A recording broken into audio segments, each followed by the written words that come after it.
elaborando com uma companheira minha, Esther Majorovich. A gente tem trabalhado já há bastante tempo. Ela tem se especializado muito em tecnologia de informação e, particularmente, a questão chinesa. E o tema central aqui, eu acho que a mensagem maior, é a discussão sobre um retorno muito forte da política industrial nas economias mais avançadas. E, de certa maneira, este retorno ele tem alguns vetores que eu vou tentar aqui detalhar um pouco mais, mas, sem dúvida nenhuma, que, como sempre, as dimensões geopolíticas, elas têm uma precedência nesses aspectos para as movidas, as grandes transformações, os grandes momentos em que há algum tipo de virada dentro da história do capitalismo, está sempre associado a disputas geopolíticas importantes que informam ou desafiam e que tornam determinados elementos que antes estavam adormecidos, eles começam a se explicitar mais. E o que eu vou destacar aqui é a ascensão chinesa, que eu vou assumir que vocês já conhecem razoavelmente, mas sei que o Leonardo vai explorar depois com mais detalhe a ascensão chinesa. Mas, para mim, a ascensão chinesa aparece apenas como o elemento que vai, inclusive, inverter um pouco a lógica do jogo, porque, em geral, os países em desenvolvimento, eles tendem a mimetizar e a reproduzir um pouco as instituições que advêm dos países centrais. Mas a ascensão chinesa está provocando um movimento contrário, quer dizer, ela está suscitando a adoção forte, por exemplo, da política industrial nos Estados Unidos. E, de alguma maneira, um mimetismo institucional, e um dos elementos que eu vou destacar aqui é o retorno do planejamento. Esta figura que estava demonizada pela hegemonia do pensamento neoliberal, agora aparece de uma maneira muito mais significativa. E, portanto, um dos aspectos essenciais tem a ver com a ascensão chinesa, o neomercantilismo que reapareceu na economia mundial, o que eu estou chamando aqui também das dimensões transversais das tecnologias verdes, esse como um dos elementos particularmente importantes. Essa questão aqui, que eu também chamaria atenção, que é uma novidade dentro da política industrial com o retorno do planejamento, é a introdução, ao lado de mecanismos de mercado, de mecanismos de comando e controle. Essa questão vai simplesmente, digamos, levantar que não se trata apenas de a política industrial tal como ela existia antes. Não, já tem um mecanismo diferente deste retorno da política industrial.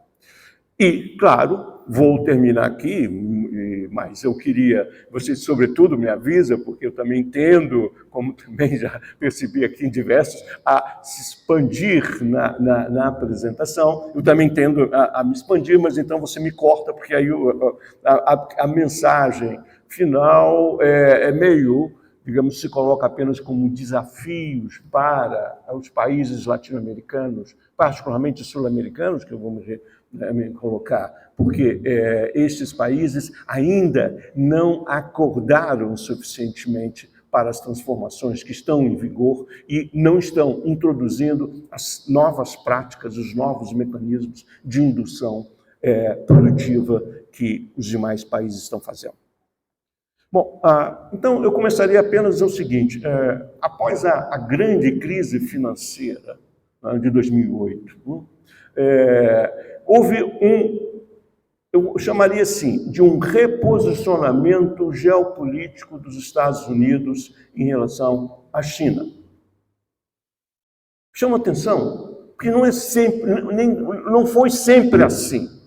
Houve uma mudança, e essa mudança, na minha, digamos, datação, advém da grande crise financeira de 2008 para cá. em que a China passou a ser considerada simultaneamente pelo Pentágono e pelo Departamento de Comércio como o principal concorrente dos Estados Unidos. Inclusive, eu quero já adiantar um ponto, que eu vejo o mundo mais hoje como um G2, não tem G7, não tem isso, não é nem a guerra da Ucrânia, não é a Rússia, é um G2. Estados Unidos, China e os aliados que estão em torno desses. Essa é a polarização que eu vejo percebida claramente na organização internacional. Eu diria o seguinte, o governo do Trump percebeu que a ordem liberal, alguém já chamou aquilo do Leviatã liberal, o Estado americano como o Leviatã liberal, porque, na verdade, a ordem liberal ela não foi uma ordem espontânea, gerada pela tecnologia ou pela evolução do capitalismo, ela foi uma construção institucional. Inclusive, que a Lena está trabalhando já há algum tempo, e apresentou hoje aqui a própria financiarização, a financiarização ela resulta de decisões de desregulação do capitalismo. Enfim, está implícito no trabalho da Lena, e todos nós sabemos, quer dizer, o Marx falava que exatamente o projeto do capitalismo é o dedelinha. Quer dizer, então, a financiarização é o dedelinha. O problema é que no capitalismo do alto crescimento, o capitalismo regulado. Quando você desregula, o que vem é o dedelinha mesmo. Não adianta reclamar e dizer que isso é uma anomalia do capitalismo. Não, isto é o capitalismo. Só que um capitalismo regulado, estruturado, controlado, gera outros resultados. Bom, muito bem. O governo Trump percebeu que a ordem liberal tinha sido muito mais favorável à China do que aos Estados Unidos. E a ordem liberal foi feita para e pelos Estados Unidos. No entanto, o que apareceu como um invitado não desejado foi a China. Mas tá bom. Então, agora, esta mudança, isso também, em algum momento, em outra oportunidade, a gente pode até detalhar, porque aí é uma discussão mais complicada, é que essa mudança de atitude dos Estados Unidos não foi só do governo americano, ou do Estado americano. Foi uma mudança também das corporações americanas. Veja, o Estado americano, o Deep State americano, sempre teve problema com a China. Por quê? Por uma razão muito simples. É porque a China não tem um Estado subalterno ao Estado americano. Não tem base militar americana na China. Tem na Coreia do Sul, tem no Japão, mas não tem na China. Então, por aí já é um problema. Como assim? Ser um Estado e que não se submete do ponto de vista geopolítico e o poder militar não se submete. Então, o Deep State já tinha sempre problema. Porém, toda vez que queria endurecer com a China, as grandes corporações americanas que estavam ganhando rios de dinheiro com as exportações para a China e com a produção na China, veja, espera aí, lobby junto ao Congresso para não atrapalhar business. Então, havia, inclusive, a aposta de que a economia chinesa era ser como se diz, estável parceiro, um stakeholder no mundo contemporâneo ao lado dos Estados Unidos. Isso as grandes corporações americanas apostaram, investiram muito e foram favoráveis aos lobbies junto ao Congresso americano para não encher o saco e renovar sempre sistematicamente a cláusula de nação mais favorecida. Mudou, eles mudaram. E essa atitude de mudança das corporações americanas, em função da própria ascensão da China e o seu movimento interno de diversificação produtiva, aprofundamento, entrada em novas tecnologias, já vamos falar quais, fez com que mudasse a atitude das corporações. Aí então juntou o Pentágono com as corporações americanas. Aí é que junta, então, e gera, então, essa mudança da atitude dos Estados Unidos. É claro que, ao lado disso também, o declínio do emprego industrial americano. Uma questão sempre forte no Partido Democrata, e que, como os democratas americanos abandonaram a questão de emprego, salário e rendas para se identificar apenas com as questões identitárias, este espaço foi aproveitado pelo Donald Trump. Muito bem. Esses dois movimentos, então, vão convergir para o que eu estou chamando aqui um neomercantilismo, iniciado aí com a guerra tarifária do Donald Trump e, posteriormente, com Biden, com as sanções e restrições, tanto ao comércio como no investimento em semicondutores e outras tecnologias consideradas estratégicas.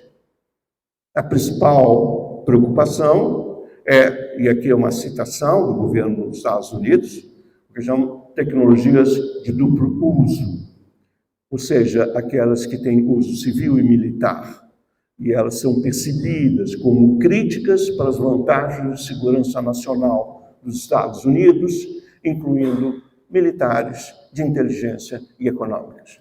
Então, aqui é uma área de que nós temos que entrar, né? Não dá para... É claro que isso foi despertado depois do Made in China, em 2025, e, sobretudo, com a ascensão, esta é uma coisa muito interessante da China, o problema dos países que vêm depois é que eles têm uma vantagem. Quando tem um sistema de inovação muito bom, a vantagem é de que não tem o sunk cost do capital velho. Então já entra no novo, pesadamente, sem que ter que amortecer o velho. Os demais vão ter que amortecer o velho. Se você está entrando, você vai entrando nas tecnologias novas. Bom, o que acontece é que a China entra em várias tecnologias novas e, sem dúvida nenhuma, inteligência artificial entrou pesadamente montando um poderoso complexo industrial militar. Pouca gente explora isso. Pouca gente explora isso. Hoje, a Marinha chinesa está quase que se aproximando da Marinha. Olha aqui, isso é totalmente novedoso. Não tem Japão, não tem Alemanha, ninguém fez isso. Então, isso é um problema do ponto de vista americano. E a cereja do bolo, questão ambiental. A China está nadando de braçada nas tecnologias verdes, integrando, inclusive, das matérias-primas às máquinas de uso final. Isso aí é que vai suscitar o quê? A nova política industrial americana. Nova política industrial, aqui tem a Lei de Investimentos em Empregos e Infraestrutura, que é de 2021, depois tem a Lei de Incentivos à Produção de Semicondutores de Ciência, também é 2022, e tem a IRA, que é a mais ampla, né, chamada de Lei de Redução da Inflação, que é de 2022, e a estratégia, uma das estratégias importantes para a nossa discussão aqui, na tecnologia digital, decorre do seguinte: o que aconteceu no período da globalização neoliberal? Os Estados Unidos, simplesmente, em semicondutores, que é a tecnologia mais estratégica, sem dúvida nenhuma, para da tecnologia de informação, tem semicondutor, como se fosse um insumo estratégico. Semicondutor é um insumo estratégico das novas tecnologias. Ou você tem a capacidade de produzir os semicondutores de alta qualidade, você está exatamente no momento que vai entrar em computação quântica, novos materiais, inteligência artificial, tudo isso, as economias de plataforma, base de dados, isso depende de semicondutores de alta qualidade. Para não falar dos mísseis, para não falar dos aviões. Enfim. Muito bem. Os Estados Unidos, gente, eu vou reorganizar essa cadeia produtiva a meu favor. eu fico com determinados pedaços mais ligados a design. Eu desloquei o sistema da maquinaria da produção de semicondutores, está localizado na Holanda, e vou para os meus aliados asiáticos, baixos salários, trabalho disciplinado, etc. Eu vou à fabricação de semicondutores, fases de testes, etc., etc. E aí entrou Taiwan, pesadamente. Entrou a Coreia do Sul e, num momento um pouquinho anterior, o próprio Japão. Então, esses são os aliados, os Estados Unidos comandam essa cadeia produtiva. Então, um aspecto fundamental é usar este poder americano que está sendo usado para boicotar e sancionar as empresas que vendem semicondutores de alta qualidade para a China. Esta é uma forma de tentar segurar os avanços chineses na tecnologia digital. Isso é um ponto. E o outro ponto é trazer a fabricação, ou pelo menos em parte, a fabricação para dentro dos Estados Unidos. Porque o temor de uma disrupção nos fluxos comerciais pode vir gerar um problema dramático para toda a indústria ocidental. Se você segura Taiwan hoje é o principal fornecedor de semicondutores para os Estados Unidos. Mas imagina se você interrompe esse circuito.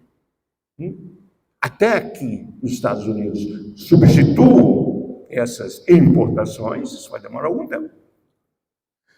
Por outro lado, os recursos, digamos, a tecnologia verde e as novas baterias, os motores eólicos, a coisa fotovoltaica, solar, etc. Tudo isso depende de um conjunto de insumos em que as chamadas terras, começa pelas terras raras, e isso depois vai agregando valor até chegar a esses bens finais. A China também é o maior produtor, está nadando de braçada nesse plano. Bem, é em função dessas questões que os Estados Unidos vão retomar o planejamento, vão retomar a política industrial. E atenção, brasileiros, não tem negócio de austeridade fiscal para isso não, hein? Isso é para fazer. Nós temos que fazer, vamos fazer. Por outro lado, atenção, brasileiros, boa parte dessas políticas são proibidas pela OMC. Por exemplo, exigência de conteúdo local. Você introduziu e introduz, como estou dizendo, mecanismos obrigatórios, não apenas preço. Não é mudando de preço, não. A gente sabe, estamos acostumando aqui, temos várias discussões aqui no Brasil, etc. E há uma linha desenvolvimentista que atribui um peso quase que dominante e excessivo à mudança de preço relativo. Mas nessas novas questões, muda-se preço, mas mudam-se também um conjunto de políticas compulsórias e utilizando métodos administrativos. Por isso que eu estou com uma retomada mais ampla do planejamento e de mecanismos de controle. Bem, a União Europeia também veio passando. Como é que a coisa foi despertada na União Europeia? Uma empresa chinesa compra uma empresa de robótica na Alemanha. E isto, ao lado da ascensão do Donald Trump e do neomercantilismo, isso começou a gerar um problema e que os europeus veem cada vez mais, mas estou falando genericamente União Europeia, mas principalmente Alemanha e França, particularmente estão muito preocupados em que é preciso dar um salto na digitalização e na descarbonização. Digamos, e fazer, portanto, ampliar, e esse tema aparece de uma maneira muito clara, a questão da competitividade da produção industrial europeia como uma questão estratégica. Bem, Isso aí vai aparecer em diversas questões, né?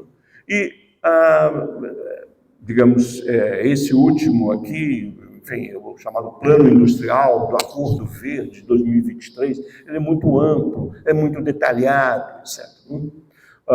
E, ao mesmo tempo, na Europa, também nos Estados Unidos, mas sobretudo na Califórnia, mas depois é tudo na Europa, se criou, e aí junta mais com que as formas que a Lena estava falando na apresentação dela, porque é uma forma muito mais financiarizada, não é, de estabelecer esse mecanismo do mercado de carbono através desse cap and trade. Então, você estabelece um teto aos grandes os grandes emissores de efeito estufa, mas sobretudo CO2, e aqueles que produzem abaixo daquele teto têm um crédito, e esse crédito é monetizado, isso pode ser vendido, etc, etc.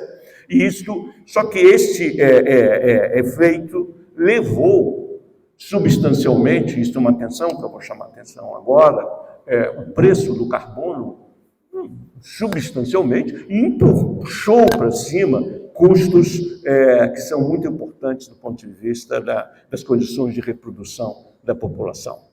Ao mesmo tempo, introduziu impostos sobre as importações de produtos industriais intensivos em carbono, procedentes, sobretudo, dos países em desenvolvimento. Então, aí também a questão da descarbonização entra como uma prática neomercantilista. E essas questões todas, elas vão levar a uma circunstância que os efeitos mais recentes gerados pela pandemia e o efeito mais recente gerado também pela guerra na Ucrânia apenas vai acirrar essas tensões que já estavam, já vinham e que elas ganham um momento nesta circunstância. E com isso aí, um dos elementos importantes da chamada globalização, esse é um tema também referente central aqui para o nosso seminário aqui, o último relatório que eu li do Fundo Monetário Internacional se referia aqui à globalização e está recebendo rachaduras profundas. Então, esse é um pouco o cenário, mas eu só queria, esse aqui é um paper recente, que eu peguei apenas para colar e apresentar aqui vocês, para vocês verem o aumento das restrições entre os países mais avançados, que vêm ocorrendo. Nos países mais avançados, os países em desenvolvimento estão fora dessa tabela. Isso é a mesma coisa, o protecionismo subindo nos países industrializados. Isso vai levar a uma discussão, isso é um tema mais teórico também, não é? Que aqui eu estou chamando, um decoupling, uma desglobalização, ou um de-risking. Eu tendo a concordar mais nessa última proposição. É claro que o tema central aqui é a redução da corrente de comércio entre os Estados Unidos e a China devido às tarifas. Isso aí significou cerca de 60% das importações americanas procedentes da China foram tarifadas. E isso levou que a participação das exportações chinesas nas importações americanas tenha caído alguma coisa como uns 6 pontos percentuais. E houve uma tentativa de substituição da China, ainda que parcial. Eu vou comprar agora de outros países, etc. Vou comprar mais Coreia, vou comprar mais Taiwan, vou comprar mais Vietnã, vou comprar menos China. Vou comprar mais México. Cadê o nosso velho México? Sim, vamos comprar mais do México. Agora, uma parte, sobretudo asiática, desse vamos comprar mais, não por outra razão, também se dá com capitais chineses, que vão para esses países, e, por exemplo, vão muito para o Vietnã e exportam a partir do Vietnã, como uma forma de contornar, e no México também, então, uma forma de contornar isso. Então, eu diria o seguinte, até agora, pode ser que mude, mas até agora, a cadeia de suprimento mundial segue sendo centrada direta e indiretamente na China. A China é ainda o principal fornecedor da economia americana e constitui o segundo maior mercado. O maior possui com os Estados Unidos, também segue possuindo o maior superávit, ou os Estados Unidos segue com a China tendo o maior déficit. Problema com a Alemanha, problema com a União Europeia, sim. A Alemanha depende da China para minérios, para painéis solares, importa muitos chips. A China produz muitos chips e exporta chips também, só que não são chips top, mas são chips importantes para botar na geladeira, para botar em qualquer coisa, ou mesmo para botar dentro da indústria automobilística. Os fabricantes de automóveis alemães, agora aí, conversando com o Leonardo, o que aconteceu? De novo, como a China não era um grande, uma indústria automobilística tradicional, movida a gasolina e diesel, não, nunca se pontificou. Mas entrou pesado em veículos elétricos. Entrou pesado. E com duas firmas que hoje começam... então, a minha palestra vai ser só um pedaço, mas ok, tudo bem. Então, só entrou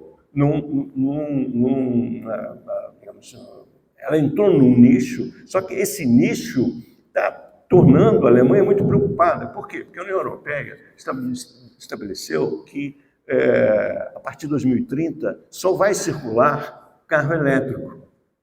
Só que, tirando a Tesla, um grande produtor americano, quem está entrando depois são as chinesas, não são as europeias. E aí, isso digamos assim, isoladamente, qual é a grande exportação alemã? Automóvel e química. Porém, em automóvel começa a perder mercado e, surpreendentemente, na química também. Então, a Alemanha não está bem das pernas. Está muito preocupada que escalar, digamos, o neomercantilismo com a China, que ela pode vir a perder. Muito bem. Como o senhor tem 5 minutos, eu vou deixar para vocês escolher o tema. Eu posso falar ou sobre... Não. Eu vou falar sobre tecnologias verdes ou vou falar sobre a América do Sul? Preferem que eu fale da América do Sul? Vamos falar da América do Sul, deixa para lá as tecnologias verdes, mas há especificidades. Isto. Grandes desafios, especialmente na América do Sul, mas também oportunidades. Não é?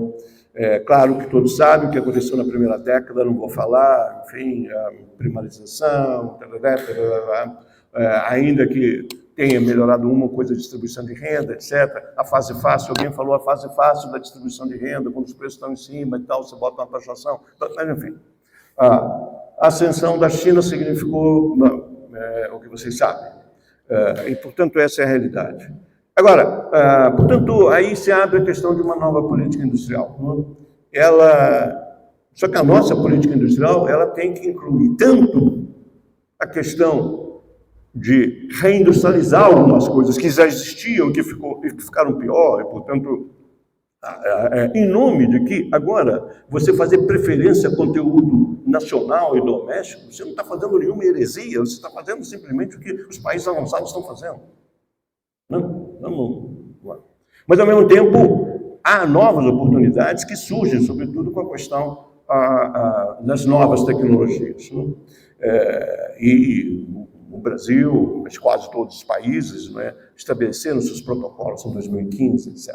Existem fatores positivos, nossa matriz elétrica mais limpa que todo mundo, mesmo nos motores a combustão, o uso do etanol, que é uma coisa muito importante, tanto no Mercosul como um todo, não só no Brasil, esse é um elemento importante, e ao mesmo tempo a questão das reservas de minerais. Aí entra essa discussão que nós estávamos falando, mas que a gente poderia dizer que, e aí na palestra hoje foi muito interessante, mostrando como é difícil em países que dependem do ponto de vista fiscal, dependem do ponto de vista do balanço de pagamento, da taxação das exportações de minerais, não exportar os minerais. Como, por exemplo, aconteceu na Tailândia, que resolveu não exportar, acho que foi o cobalto, uma coisa assim, exatamente para forçar a industrialização de baterias na Tailândia. Eu tomou essa posição. Amém. Eu diria que haveria uma possibilidade dentro do esquema Mercosul de fazer uma industrialização de automóveis elétricos usando a sua base de recursos naturais ricas que existem e criar, portanto, condições um pouco melhores para uma industrialização centrada nessas questões. Isso de um lado. De outro, a questão de investimentos no setor energético, a possibilidade de construção de redes inteligentes, a ideia de combinar parques hidrelétricos e eólicos para a produção industrial de energia limpa, essas são tecnologias dominadas, existem, e isso é uma questão de tomar a decisão de fazer, essa é a questão. Por outro lado, no caso do Brasil, a Petrobras domina a tecnologia para a refinaria do diesel renovável, o biodiesel. Isso aí poderia ser um elemento também muito importante, inclusive esse biodiesel pode ser usado em aviação. Então, ao mesmo tempo, tem uma enorme potencialidade também, sobretudo na área, por exemplo, do Nordeste do Brasil, para o chamado hidrogênio verde. Veja bem, você gosta do Schumpeter, estou falando janelas de oportunidades, oportunidades em que a gente poderia estabelecer como um elemento catalítico, um fator catalítico, aquilo que o Hirschman chamava de um primum nobile, um elemento que cria novas possibilidades, oportunidades. A questão chama atenção, a floresta amazônica, já deve estar estourando, mas é claro que todos sabem que o dióxido de carbono e a grande contribuição do Brasil para um ambiente saudável, etc., é a redução do desmatamento, de um lado. Sem dúvida nenhuma, é a principal contribuição. Nós não usamos o carvão. A China e a Índia, o problema da China e da Índia é sair do carvão. Nós não temos esse problema.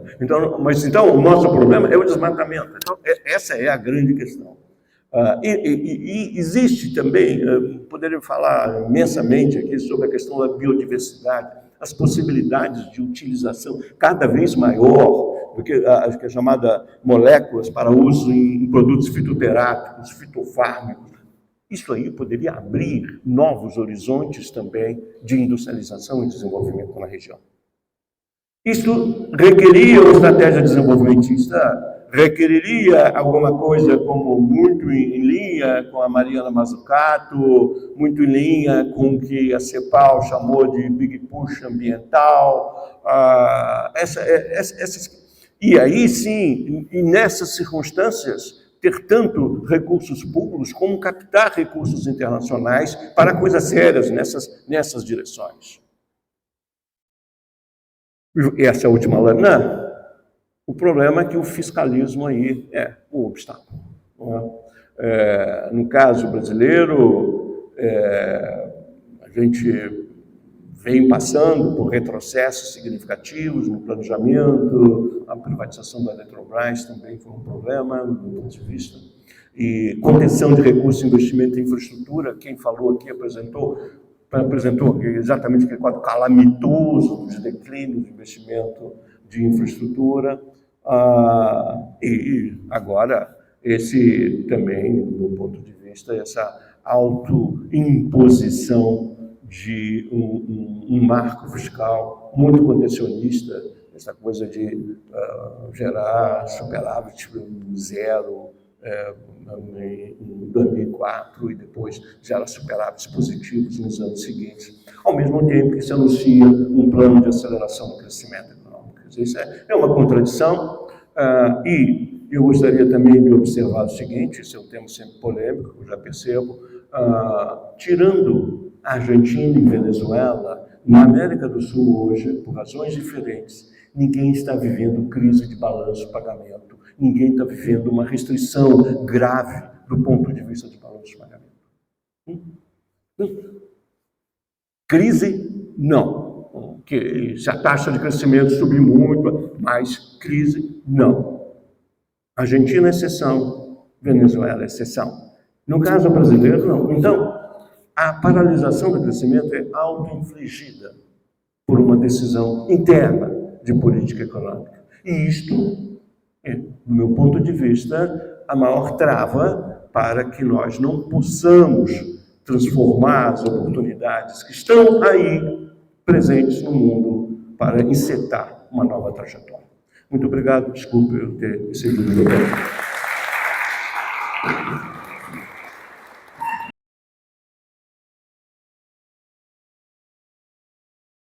Vou, não exatamente por acaso, mas vou fazer aqui uma apresentação que vai ser bastante complementar, bem diferente, mas absolutamente complementar à que acaba de ser feita do Carlinhos. Eu vou explorar brevemente o contraste entre dois regimes de governança, o regime neoliberal e o desenvolvimentista, que eu acho que, na realidade, número um, é o tema mais importante hoje, não é da economia só, das ciências sociais aplicadas. E número dois, acho que é um tema que está, num certo sentido, é o background desse seminário, eu quero trazer ele para frente do seminário, né? E, claro, é um tema fundamental para a América Latina e, portanto, é um tema fundamental para o Brasil, né? E, portanto, aí, essa ideia, o título, a partir daí, começando a explicar pelo título. Então, é aqui, né? Então, vamos começar definindo os bichos, né? Tipo de Estado, né, em termos de Estado neoliberal. O que é o Estado neoliberal? Qual é a estratégia e qual é a agenda? Não é uma estratégia de minimização do Estado, como tantas vezes se diz. É uma estratégia de captura do Estado pelos interesses privados e a delegação a eles da governança do interesse público. Pela via do desmonte do interesse público, das capacitações e políticas que o servem, mas de reconstrução de capacitações para outros fins. Tá? Não é só destruição, é destruição e reconstrução. E da privatização dos ativos públicos. E aí liga com a sua apresentação inteiramente. É a governança pelo endividamento. É isso. E qual é o núcleo da política pública, então, que serve ao Estado neoliberal? O neoliberalismo é uma ideologia, um modo de governança e um conjunto de políticas públicas. Isso é definir neoliberalismo como eu acho que deve ser definido, precisamente. Qual é o núcleo de políticas aí? Vocês sabem, todas elas estão aí, tá certo? Eu não vou me alongar nisso, porque não vai ter tempo, mas são essas. Aí a gente contrasta com o Estado desenvolvimentista, tá certo? Qual é a estratégia? A premissa básica é exatamente de que os assuntos econômicos fundamentais da sociedade pertencem à esfera pública, ao interesse público, e não à esfera privada. Tá? A atribuição, portanto, ao Estado do controle sobre as estratégias e a trajetória de desenvolvimento econômico.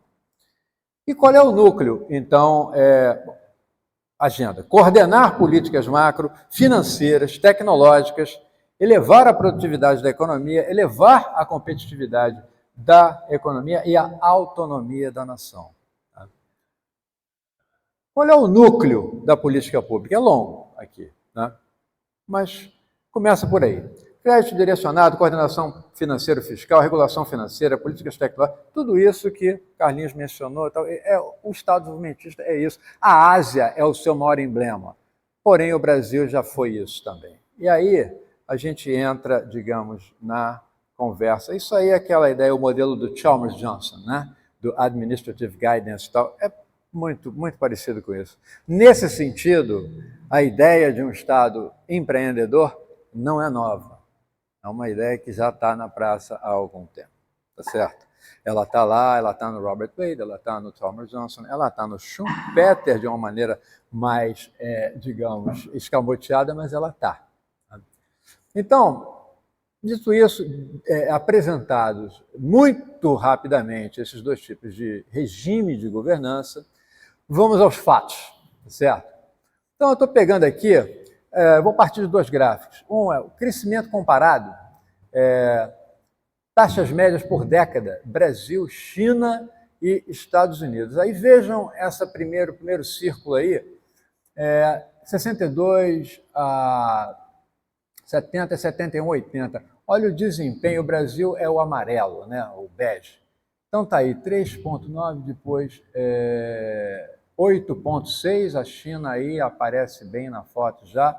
Aí depois nós temos 81, 90, é uma década complicada porque ela começa ainda bem com crescimento, mas é uma década qual? Das duas crises do petróleo, do Volcker Shock, tá certo? Em 79, né? E, portanto, da crise, do aumento enorme de fragilização financeira externa do setor público, não só brasileiro, isso é um fenômeno internacional, né?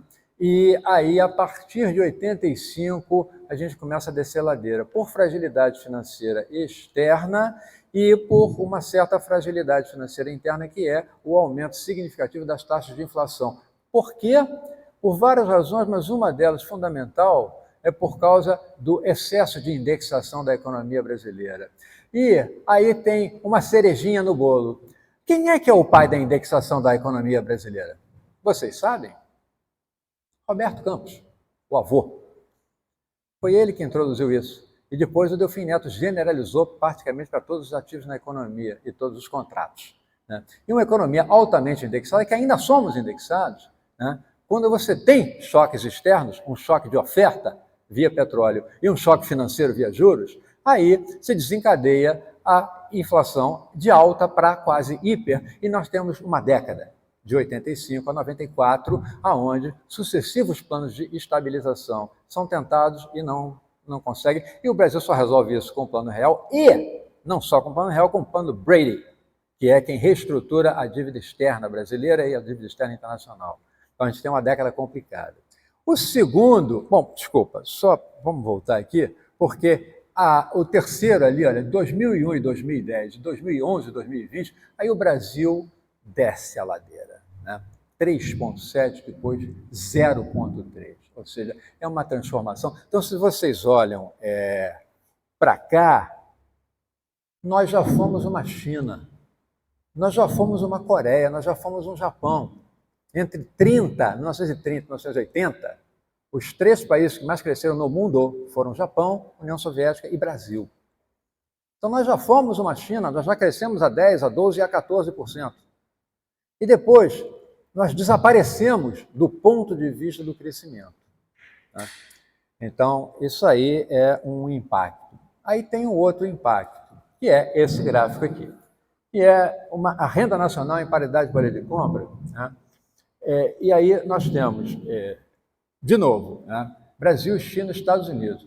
E o Brasil é esse desastre parado embaixo, não cresce de forma nenhuma, enquanto que Estados Unidos e China crescem, e aí você tem aí esse momento, que é o momento da interseção, da cruzada de curvas, em paridade de poder de compra, é quando a China se torna a maior economia do mundo em paridade de poder de compra, né? Então, esses dois gráficos, eu acho que eles suscitam diversas perguntas, óbvio, né? Vamos, então, tentar resumir a ópera aqui. O que aconteceu com o Brasil? Tá. É claro, vou dar uma resposta complexa, uma resposta longa? Não tem como, mas vamos resumir a ópera. Desde 85, o crescimento evaporou, mas ele evapora em 85 por as razões que eu dei antes, né? É uma década tumultuada para o mundo todo e que o Brasil administra particularmente mal. As bases financeiras do milagre brasileiro que entram em processo de erosão. Nessa frase, o milagre se esgotou, tem que explicar como se esgotou. Ele se esgotou pela má administração, em parte, má administração interna da fragilidade financeira, e em parte por razões externas mesmo. O Volcker Shock quebrou o mundo, né? Alguns países administraram muito melhor a saída desse problema. Coreia, por exemplo, e outros países da Ásia o fizeram. O Brasil não o fez, o Brasil se perdeu a partir daí. Então, as estratégias de desenvolvimento também evaporaram, né? Primeiro pela alta inflação e depois pelo ponto onde eu quero chegar, né? Que é a partir de 94, quando tem o Plano Real, e o Plano Real estabiliza a inflação, e o Plano Real é bom para estabilizar a inflação de preços correntes, de preços de mercadorias, de preços de serviços. Ele não é tão bom para estabilizar os preços de ativos financeiros, tá? Que ninguém fala disso. As pessoas chamam de valorização, mas é a inflação de preço de ativo financeiro. Tá? A financialização passa por aí e passa pesado. Então se instala aqui um tripé, o famoso e celebrado tripé até hoje, tá? Que é metas de inflação, metas fiscais, o equilíbrio fiscal, superávites primários e câmbio flexível.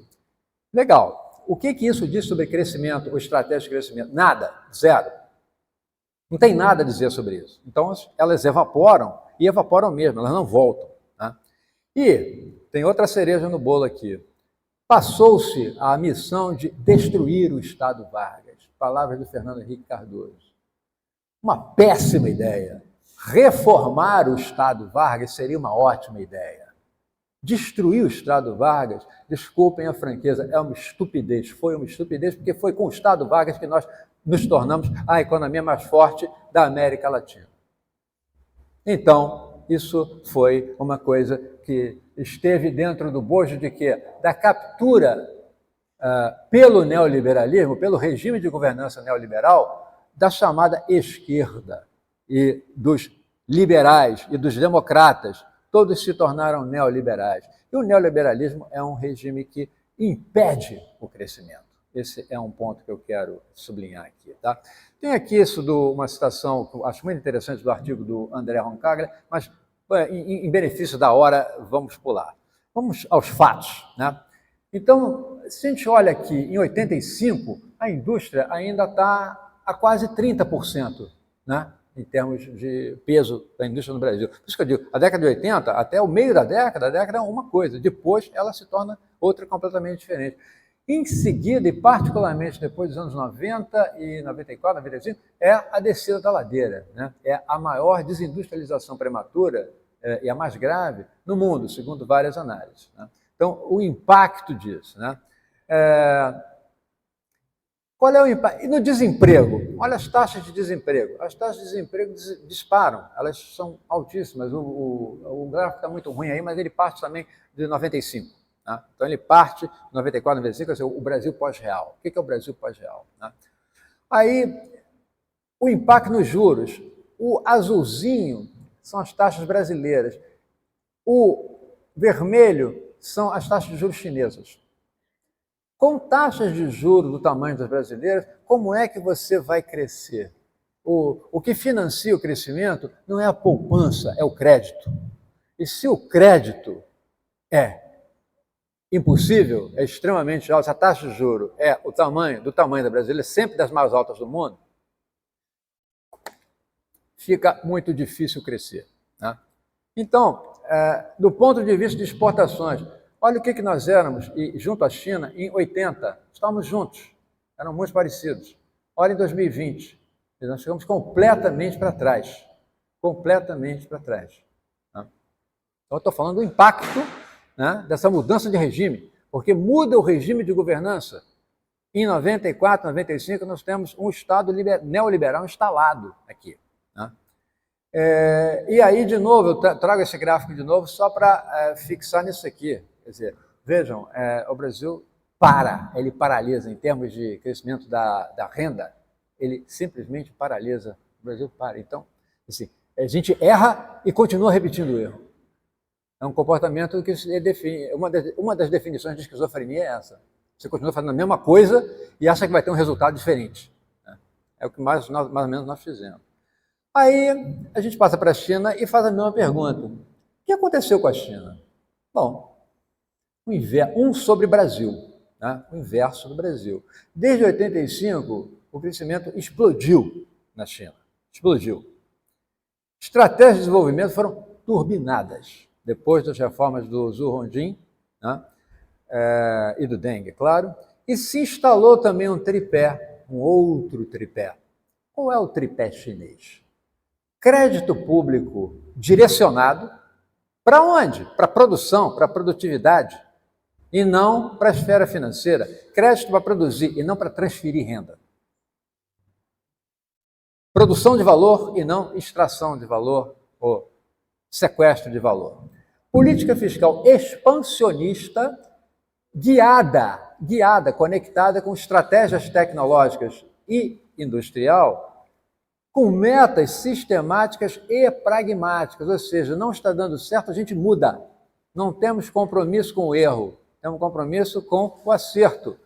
Então, o que está por trás? Qual é a ideologia que está por trás? A do crescimento. O que é necessário para isso? Não sei. O que for necessário, a gente vai fazer. Algumas coisas a gente sabe que são importantes, que deram certo, porque a gente olha para os outros países ao nosso lado. Como, por exemplo, o Japão, como, por exemplo, a Coreia do Sul, como, por exemplo, Taiwan, né? E até mesmo Hong Kong, que depois eles incorporaram. E esse tripé, ele foi complementado por um segundo tripé. Abertura gradual da economia, substituição contínua de exportações, não de importações apenas, de exportações, exportar produtos de valor adicionado cada vez mais alto e complexidade tecnológica maior, menor elasticidade de renda da demanda. E controle de capital. Bom, aí qual o impacto? 2001, a China entra na Organização Mundial de Comércio, né? Então está aqui, 2018. Mas se vocês quiserem o contraste, olha o que o mundo era. Azul é Estados Unidos e o vermelho é a China. Então comparem 2000 com 2020. O mundo se torna vermelho. Se torna vermelho porque os maiores parceiros comerciais são sempre...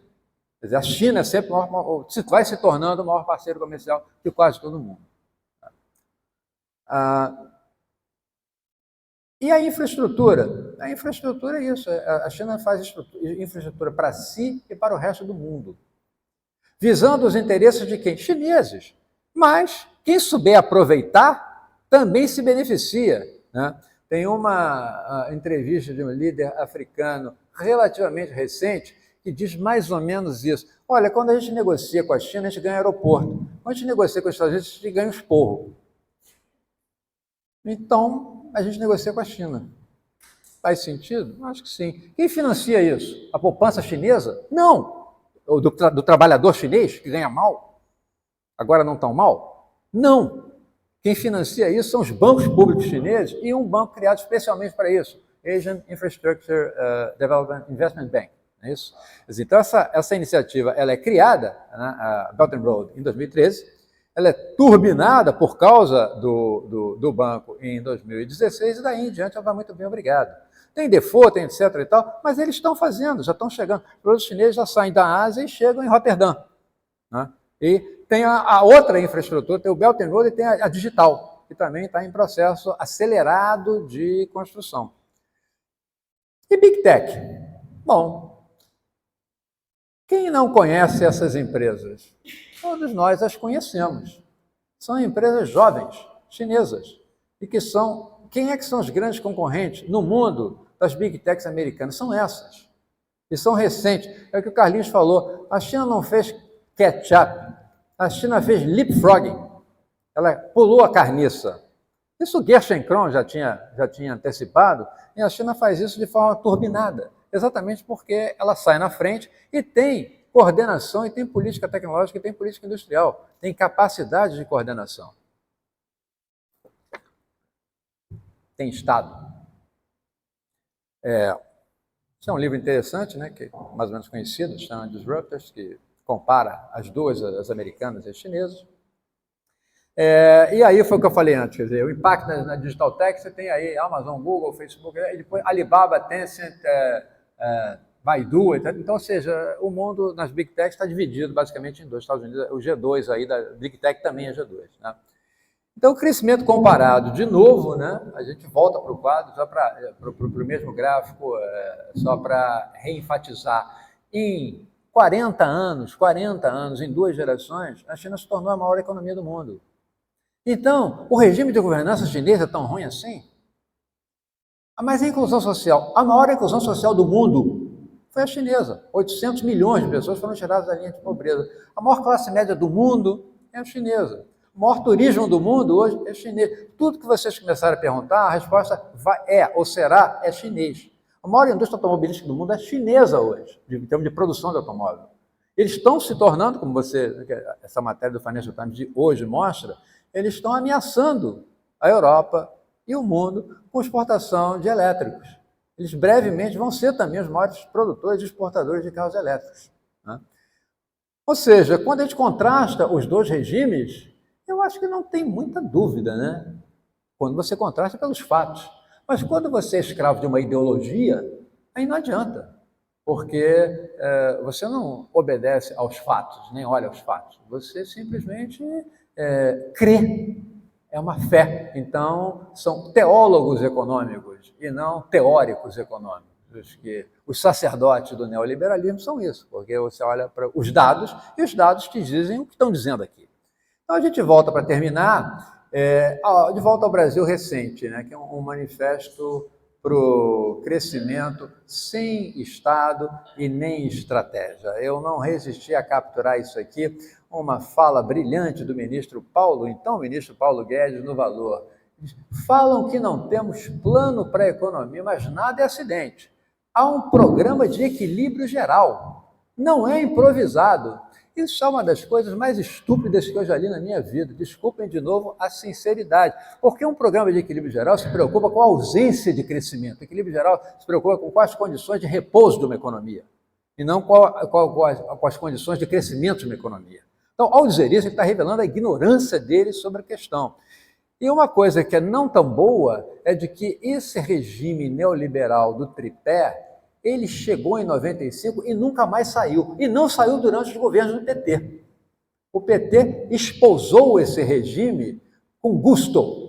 O Lula trocou uma redistribuição de renda na margem pelo tripé, que favoreceu espetacularmente a financiarização no Brasil. Centeno me respondeu, não, eu acho que nos Estados Unidos a financiarização foi muito violenta, mas no resto do mundo não. Completamente enganado. Infelizmente ele não está aqui, mas eu polemizaria com ele agora. Não. O mundo inteiro, o Ocidente se financializou e o Brasil se financializou tremendamente. Este regime neoliberal é o regime da governança pela dívida. O que ele provê é a governança pela dívida. Entrou no regime neoliberal, não tem alternativa. Então isso não é um fenômeno americano, não. Os americanos, digamos assim, são os mentores intelectuais e aqueles que forçaram a barra para que isso fosse introduzido urbi e orbi. Mas todo mundo está nessa. O Ocidente todo está nessa, é uma questão de grau. Então, para concluir, eu vou citar aqui, eu vou recorrer ao Yogi Berra, né, que é o jogador de beisebol e um frasista fantástico, né, e que as frases dele, tem livro de frases dele, então, e que eu fiquei pensando, a primeira vez que eu botei isso aí numa tela, fiquei pensando, se o Yogi Berra estivesse lendo esse negócio aí, dizendo, olha só, vamos fazer uma estratégia de crescimento a partir de um modelo de equilíbrio geral, ele diria, eu não partiria daí, porque eu não vou chegar em lugar nenhum partindo daí. Tá? A Economist, né, homenageia o Brasil recentemente com isso aí, a Dismal Decade, e não é a primeira, é a segunda ou terceira do Brasil. Né? E então, por onde eu começaria? Para terminar, eu começaria daqui, ó. Eu começaria, por exemplo, de gente que está pensando nessa direção, o Stephen Vogel, Market Craft, ou seja, como os governos fazem os mercados funcionar. Sem o Estado, não tem mercado. Desde Adam Smith, você leu Adam Smith direitinho, numa sociedade bem governada, né, aí você tem a prosperidade universal, etc, etc, etc, e por aí vai. O Developmental State, o livro do Atul Kohli, ou seja, isso aí, livros que ensinam para a gente como é que se cresce direitinho. Né? Para aprofundar um pouquinho, esse livro aí do Neoliberalismo versus Democracia, do Alfredo Saad, do Leôncio Moraes, é um livro bem interessante, vale a pena consultar. Como os milagres realmente acontecem, isso aí é sobre os Estados Unidos, mas sobre os Estados Unidos do Roosevelt, e como é que cresceu, e como é que então você vai falar, ele fala de produção, governança e capacitação, no certo sentido, né? Capacidade, skills, como é que traduz skills? Qualificações. E esse livro também muito interessante, que é do State Capitalism Institutional Adaptation and the Chinese Miracle, um livro editado pelo Barry Norton e Kelly Tsai. Né? Ou seja, por aí eu acho que a gente tem uma percepção bastante mais interessante do que o discurso convencional que se tem aí na mídia e na imprensa brasileira. Eu fico por aqui, obrigado. Muito obrigado.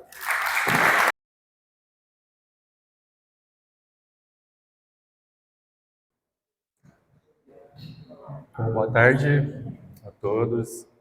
Queria primeiro agradecer todas as apresentações, acho que foi um dia muito produtivo.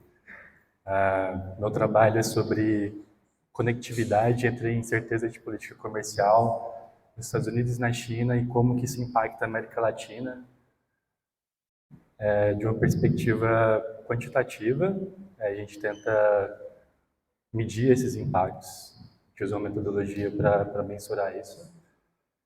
Eu escrevi esse artigo, esse é um artigo curto, escrevi para uma Letters no ano passado, para uma conferência da Finance Research Letters. Eu escrevi com o Leonardo, o professor Leonardo Bornac de Matos, da Universidade Federal de Viçosa. E, bom, no final da década de 2010, o mundo testemunhou, né, tensões comerciais, tá melhor assim, tá bom? Entre duas superpotências, né, que são enormes parceiros comerciais. Os Estados Unidos aumentou suas tarifas, né, principalmente objetivando a China implementou medidas de retaliação. Bom, já discutimos muito sobre China e Estados Unidos nessa sessão e foi bastante produtivo. Bom, o resultado foi um aumento extraordinário da incerteza em relação à política comercial. Incerteza em relação à política comercial que a gente quer lidar. Vou explicar mais agora o que se trata. O resultado foi a mais fraca performance de comércio desde a crise financeira global, né, em uma revisão de crescimento para baixo em 2019, entre 2017, 2018, 2019. Uma palavra que estava muito em voga e nos vários relatórios era incerteza. O mundo vivia uma série de incertezas. E uma das incertezas era justamente em relação à política comercial, da guerra comercial entre os Estados Unidos e China, que foram medidas protecionistas. O período, logo depois veio um período de disrupção, né, causado pela pandemia de Covid-19, que também causou enorme impacto sobre o comércio.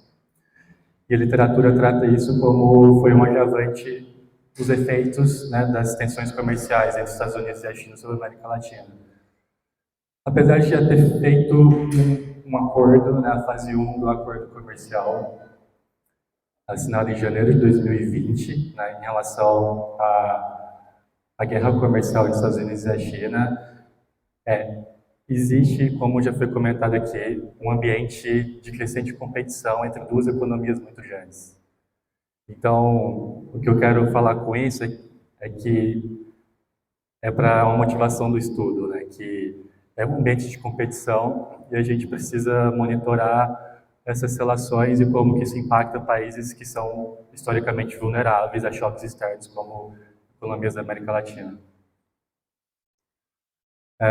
Aí esse primeiro plot, não sei se está bom, mostra esse EPU, é a incerteza em relação à política econômica. Então tem US EPU, US TPU. TPU é incerteza em relação à política comercial, Trade Policy Uncertainty. E EPU é uma medida de incerteza mais geral. A gente vê no caso que é de cima para baixo, o segundo quadrinho, US TPU, como que teve em 2017, 2018, 2019 um aumento enorme, extraordinário. Incerteza em relação à política comercial dos Estados Unidos era quase uma linha reta, assim, muito estável. Incerteza em relação à política comercial da China também, que é na primeira coluna, o segundo, China TPU, que é a incerteza em relação à política comercial da China, também teve um aumento.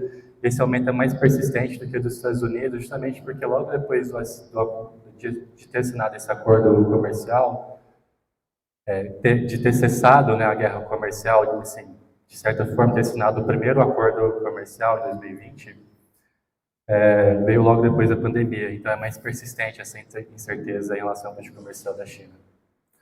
A gente tem na América Latina, Brasil, Chile, Colômbia e México, também algum aumento em 2017, 2018, mais volatilidade em relação à incerteza de política econômica.